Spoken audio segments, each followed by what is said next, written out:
You know, something I rewatched recently really got under my skin and under my radar. It was one of those strange artifacts of the early 90s, a film that screams untapped potential, but like most things from that era, came out mangled and mishandled by the time it hit the screen.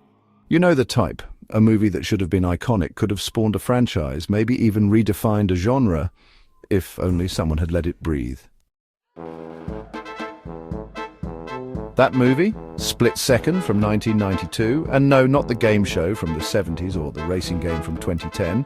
I'm talking Rutger Hauer in a leather trench coat fighting a demon in flooded future London, while dual-wielding hand cannons and chewing scenery like it's made of chocolate. Sound ridiculous? It is.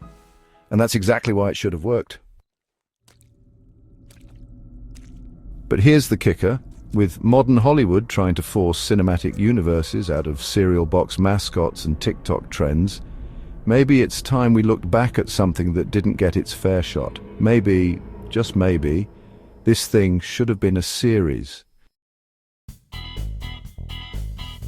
Welcome to the Snake Pit, where we're full of bile and venom.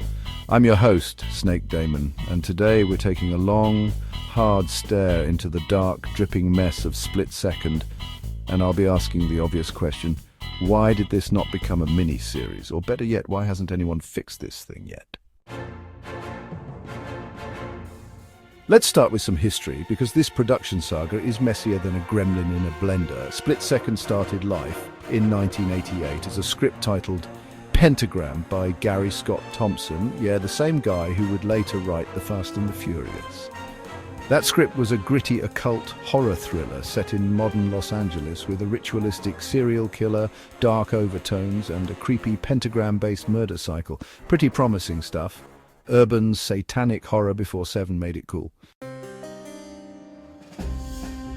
But then came the studio meddling. Someone said it's too similar to the first Power, so Pentagram was rewritten into Black Tide and moved from LA to a dystopian, climate-crippled London.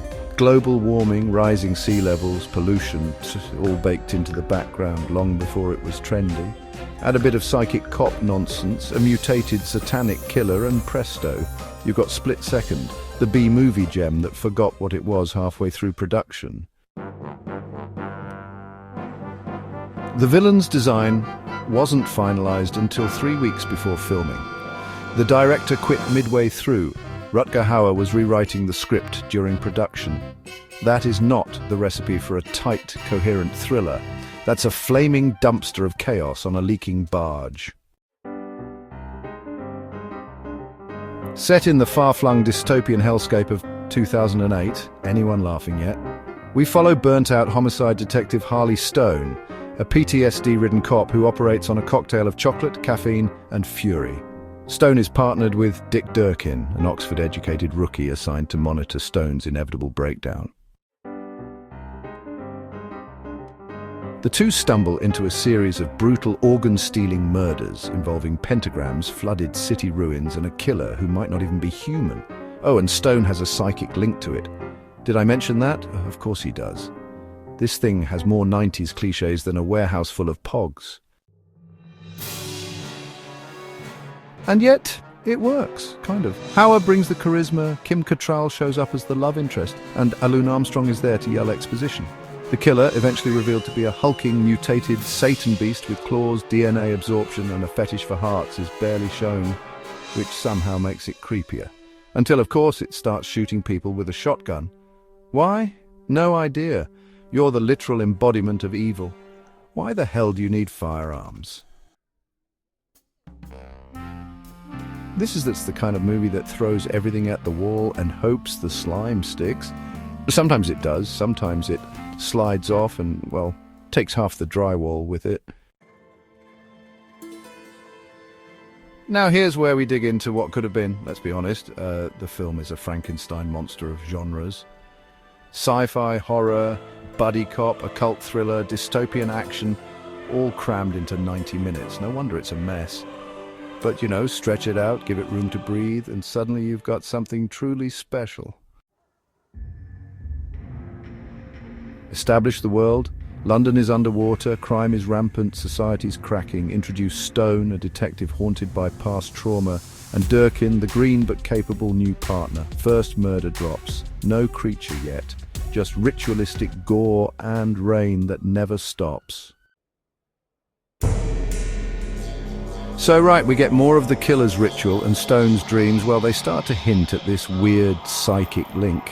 Durkin, meanwhile, starts finding patterns in those crime scene symbols. Yeah, proper detective work. Tensions rising, you can feel it. And then we're adding in some subplots, political cover-ups, people going missing, even a few environmental disasters thrown in for good measure. Things are getting messy. Stone and Michelle, they reconnect, which is, a bit of a surprise. We get these flashbacks to Foster's death, are still haunting, honestly. Tensions between Stone and Durkin, they're really starting to boil over now. Then, another body drops, and the killer leaves behind a message. He knows Stone. Yeah, that's not ominous at all. Durkin's research leads him to these ancient texts. The killer, he's changing, feeding, transforming into something else. Possession theory comes up. Could the killer have started as a man? Is there any of him left in there? Stone's link to the killer, it's getting stronger, almost unbearable. Maybe the killer's speaking to him, not with words, but through dreams. Creepy stuff, mate. Stone and Durkin, they manage to trap the killer, but well, they just can't finish the job. They do injure it, though. When they run a blood analysis, the results show non-human DNA, which, is pretty unsettling. Durkin starts to hypothesize that the creature is evolving with every kill, like some kind of demonic mimic, It's as if something ancient is being reborn. The killings, they just keep escalating. Michelle gets taken, which honestly sends Stone right over the edge. He might even get suspended because of it. There's a hint about where the creature comes from. Apparently, the first victim offered himself willingly, trying to become the devil's vessel. That's when Stone realizes, a bit too late, that he was meant to be next. The final plan is set into motion. They track the monster down into the flooded underground and, well, they set their traps. But that psychic link, it's turning into a real liability. Durkin's got to hold it together somehow. Michelle's fate is still hanging in the balance. And Stone, well, he's got to face what he's become if he's going to stop what he helped create in the first place. So here it is, the final showdown. The monster's absolutely enormous now, all shadow, bone, and pure malice. But it's not about revenge anymore. It's about rebirth. Still, Stone's ready. They kill it, heart torn out and all that. But as they walk away, more bubbles rise. It's never really over, is it?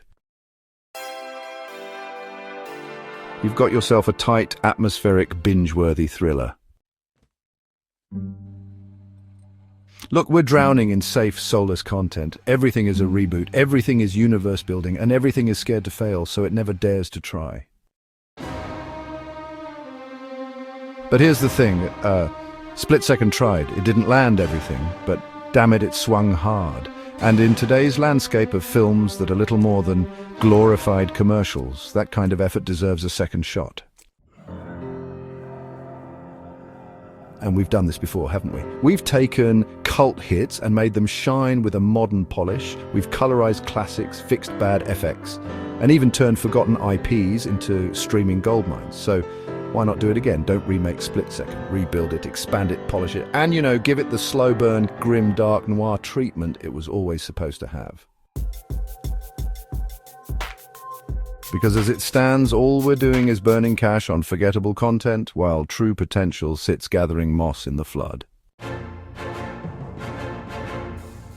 Thanks for dropping by the Snake Pit, where we thrive on untapped potential and lost opportunities.